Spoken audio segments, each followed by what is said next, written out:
पढ़ेंगे time, distance और speed. इसके बारे में पढ़ेंगे, जिसमें चाल, समय और दूरी के बारे में हमें पढ़ना है। तो आप सभी को पता है कि चाल हमारा क्या होता है कि एक निश्चित समय में तय की गई दूरी जो होती है वही हमारी क्या कहलाती है, वो हमारी चाल कहलाती है। और निश्चित समय क्या होता है, वो हमारा टाइम पीरियड होता है। आपको ये सारी चीज़ें आपने बेसिकली बचपन से ही पढ़ रखी होंगी, लेकिन चलिए ये हमारा नया टॉपिक जब स्टार्ट हो रहा है, बेसिक से स्टार्ट हो रहा है, तो आप सभी यहीं से जुड़िएगा और हमारे साथ बने रहिएगा हमारे वीडियो में। तब तक के लिए आप सभी लाइक शेयर सब्सक्राइब कीजिएगा। और चलिए हम हमारा टॉपिक स्टार्ट करते हैं, जिसमें आपका टॉपिक है चाल, समय व दूरी। चाल, समय व दूरी। चाल, समय व दूरी मतलब यहाँ पर है speed, time, time and distance,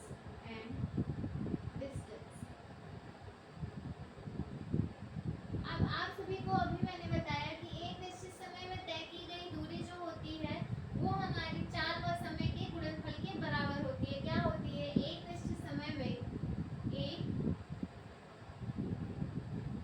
निश्चित समय में एक निश्चित समय में तय की गई दूरी जो होती है, तय की गई दूरी चाल व एक निश्चित समय में तय की गई दूरी चाल व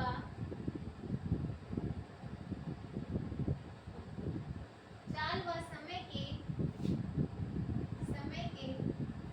गुणनफल के बराबर होती है। किसके गुणनफल के बराबर? समय के गुणनफल के बराबर होती है,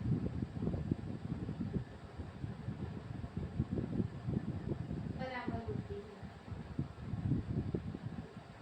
इसके कुछ फॉर्मूले हैं, जैसे कि हमारा पहला फॉर्मूला है कि जहां पर होगा हमारा चाल बराबर दूरी इंटू समय, दूरी इंटू समय।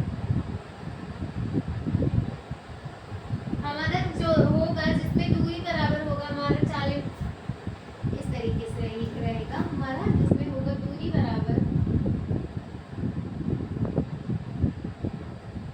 चाल गुणे समय, क्योंकि ये समय के अनुप्रमानुपाती है, बराबर है, इसलिए इस तरीके से होगा।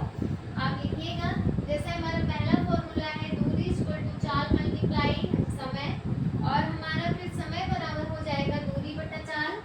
समय बराबर, अगर हम इसको इस तरीके से, जब हमें दूरी निकालनी होगी तो ये फॉर्मूला लगाएंगे, जब हमें टाइम निकालना होगा तो ये फॉर्मूला लगाएंगे, समय बराबर दूरी बटा चाल। और जब हमें दूरी समय हो गया और इसके बाद हमें निकालना है चाल, जब निकालनी होगी तो हमें क्या करना होगा, तब हमें क्या करना होगा, दूरी बटा समय कर देना होगा। चलिए इस तरीके से दूरी अपॉन समय। आप सभी को पता है कि जब हम दूरी निकालेंगे, दूरी यहाँ पर डिस्टेंस है d, और यहाँ पर टाइम t है, ये d है, और ये चाल है हमारा। तो इन चीज़ों को हम किस तरीके से निकालेंगे? चाल हमारा स्पीड है, जहाँ पे s है, तो आप इस चीज़ से निकालिएगा, स्पीड इक्वल टू होता है डिस्टेंस अपॉन t। आप इस तरीके से भी लिख सकते हैं, डिस्टेंस अपॉन t। आप इसको लिख सकते हैं t equal to distance upon s।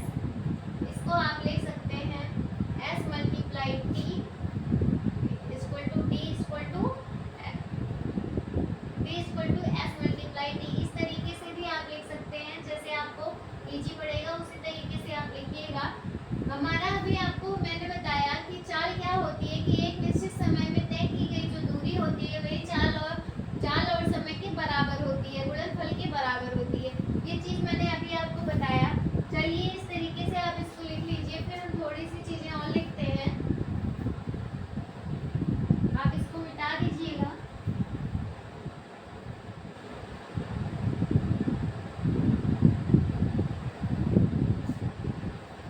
अब कह रहा है कि अगर, एक सेकेंड,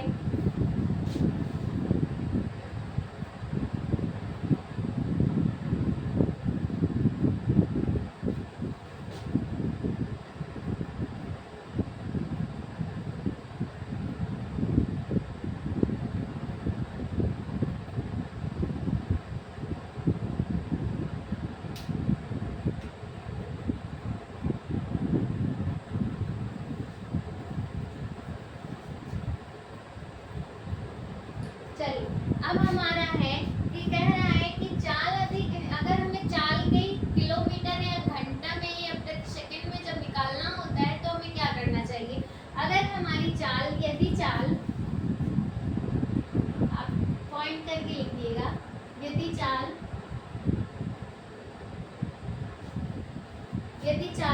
किलोमीटर प्रति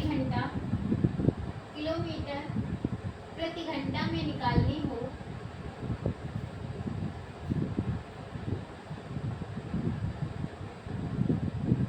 तो इसमें क्या करते हैं, 5/18 से क्या करते हैं, इसमें मल्टीप्लाई कर देते हैं, 5/18 से गुणा करते हैं।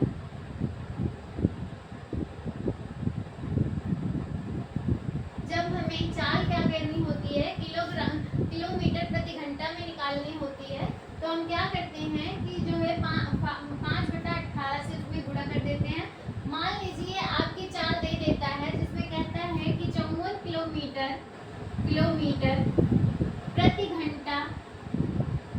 घंटा निकालना है, प्रति घंटा की दर निकालिए या फिर आप कुछ भी समझिए का समय निकालिए।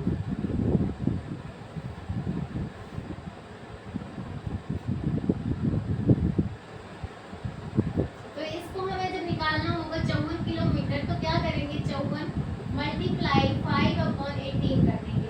18 के नाम 18, 18 दिए 54, 3 को मल्टीप्लाई 5 से करेंगे तो क्या हो जाएगा, 15 हो जाएगा।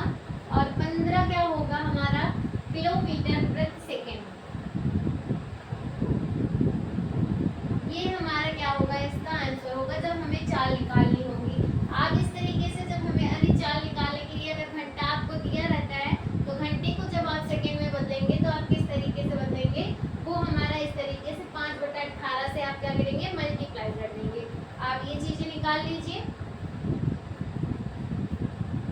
यहाँ पर किलोमीटर प्रति घंटा आप चाहे लिखिए चाहे हावर लिख लीजिए, कुछ भी लिख लीजिए, ये हमारा एग्जाम्पल था, आप ले लीजिएगा। अब हमारा दूसरा है, अगर आप इसी में करेंगे तो आप इस तरीके से लिखिएगा, यदि चाल को हम क्या करेंगे, आप इसको फिर से लिखिएगा, इसको लिख लिया होगा, हम इसको मिटाकर दूसरा लिखते हैं। यदि चाल को मीटर प्रति सेकंड में बदलना हो, यदि चाल को मीटर प्रति सेकंड में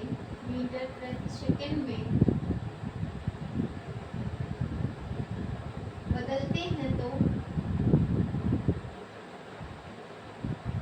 इसमें क्या करते हैं, उसमें हमने क्या किया था, जैसे कि अगर हम चाल को किलोमीटर प्रति घंटा में बदल रहे थे तो हम क्या कर रहे थे, 5/18 से गुणा कर रहे थे। अब जब हम करेंगे, मतलब जिसमें हमें मीटर प्रति सेकंड निकालना होगा, तो हम क्या करेंगे, इसमें जिस संख्या से गुणा करेंगे वो 18/5 कर देंगे। क्या करेंगे, इसमें हो जाएगा तो 18/5 से गुणा कर देंगे, गुणा करते हैं। आप समझिए इसमें क्या हुआ था, उस चीज को हमने ऊपर से लिख दिया था जब इसमें हावर निकाल रहे थे, और जब हम सेकंड निकाल रहे हैं तो हम क्या करेंगे, 18/5 से गुणा कर देंगे। इस तरीके से ये चीजें आपके लिए आसान हो जाएंगी। चलिए अब हम निकालते हैं। मान लीजिए आप एक एग्जांपल ले लीजिए, तो होता है हमारा 10 मीटर प्रति सेकंड को बदलना है। किस में बदलना है, तो इसको हमें बदलना है, तो हम क्या करेंगे, इसमें 10 मल्टीप्लाई क्या कर देंगे, 18/5। तो 5 से आप काटेंगे तो 5 दूना 10, 18 दूना 36, कितना हुआ, 36 आया। हमारा क्या आया, 36 आया। ये हमारा किस में चेंज हुआ, वो हमारा मीटर प्रति सेकंड में चेंज हो रहा था, और ये हमारा किस में चेंज हो रहा है, ये हमारा किलोमीटर प्रति घंटा के रफ्तार में चेंज हो रहा है। तो ये हमारा किस में चेंज होगा, किलोमीटर प्रति हावर में चेंज होगा। देखिए आप समझिएगा कि अगर हमें सेकंड में चेंज करना है तो हम क्या करेंगे, 5/18 से गुणा कर देंगे, और अगर हमको घंटे में चेंज करना है तो हम क्या करेंगे, 18/5 से गुणा कर देंगे। आपको यही चीज करनी है। आप इस तरीके से ये सवाल कीजिएगा। फिर चलिए हम दूसरा लेते हैं। हमारा दूसरा पॉइंट होगा,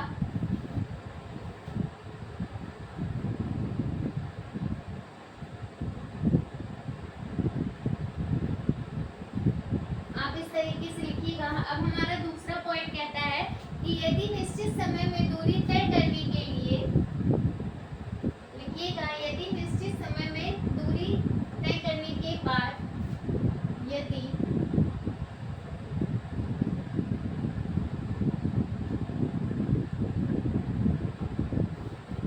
समय में दूरी तय करने के बाद, इसमें क्या कह रहा है कि अगर जो दूरी है, जो चाल है, वो हमारी जो चेंज हो रही है, वो उसमें हम क्या करेंगे, तो इसमें क्या कह रहा है कि यदि निश्चित समय में दूरी तय करने के बाद वस्तु की जो है औसत गति क्या होगी। इसमें पूछ रहा है कि औसत गति या उसकी चाल क्या होगी। के बाद औसत गति या चाल, तो इसका फॉर्मूला क्या होता है, अब आप बताइएगा। तो इसका फॉर्मूला होता है कि उसके द्वारा तय की गई दूरी, उसके द्वारा तय की गई कुल दूरी अपॉन उसके द्वारा तय की गई कुल दूरी और कुल समय क्या होगा, उसके द्वारा तय किया गया, उसके द्वारा तय किया गया कुल समय। अब मतलब यहाँ पर क्या है कि अगर औसत चाल आपको निकालनी है तो क्या करेंगे आप, total distance upon total distance upon total distance upon total time. जब हमारी औसत चाल होगी, एवरेज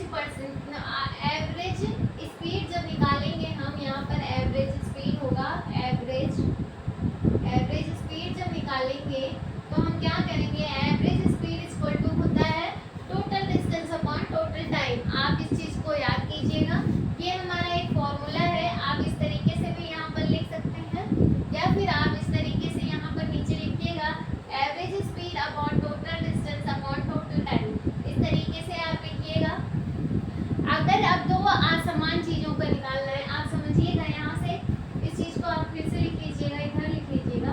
चलिए, अब हम औसत चाल ही निकाल रहे हैं, लेकिन अगर दो असमान चीजें हैं, आप लिखिएगा, जिसमें जब दो अलग अलग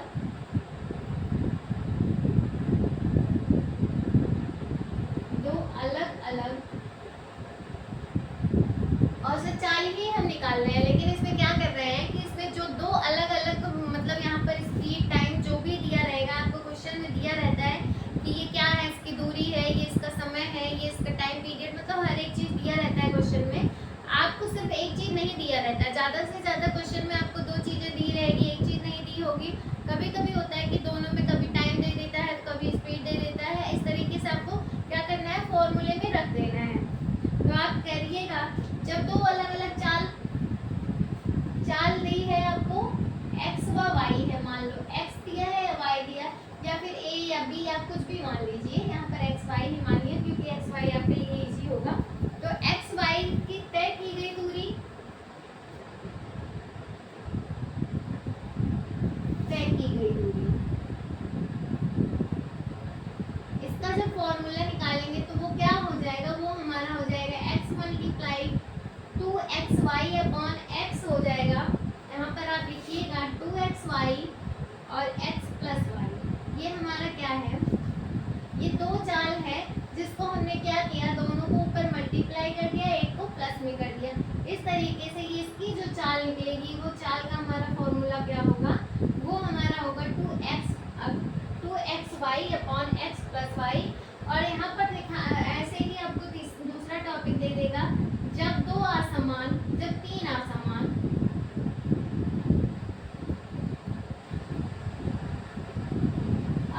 चाल x y व z हो तो तय की गई दूरी, इस तरीके से आपसे आपसे पूछ सकता है, जैसे अगर आपको 2 दिया है तो आपने क्या किया 2xy कर दिया, लेकिन जब आपको 3 दिया रहेगा तो आपको क्या करना होगा, यहाँ पर 3xyz कर दीजिएगा, 3xyz अपॉन कर दीजिएगा x plus Y plus Z. इस तरीके से ये चीज़ें आप निकालिएगा, जिसमें ये यहाँ पर आप इस तरीके से लिखिएगा xy plus Y X Y Z plus Z X. ये हमारा फॉर्मूला होगा, ये हमारा एक फॉर्मूला है जिसमें आप 3 असमान चाल को निकाल सकते हैं। किस तरीके से निकालेंगे, इसका जो फॉर्मूला होगा वहाँ पर आप xy का मान रखिएगा, और यहाँ पर xy का यहाँ पर क्या है, xy का मतलब जो होता है कि अगर आपको यहाँ पर 6 और 2 दिया है, ये x का मान है, ये y का, तो अगर हम xy लिख रहे हैं तो इसमें क्या कर देंगे 6 × 2 कर देंगे, तो यहाँ पर इसकी वैल्यू जो आएगी वो 12 आएगी।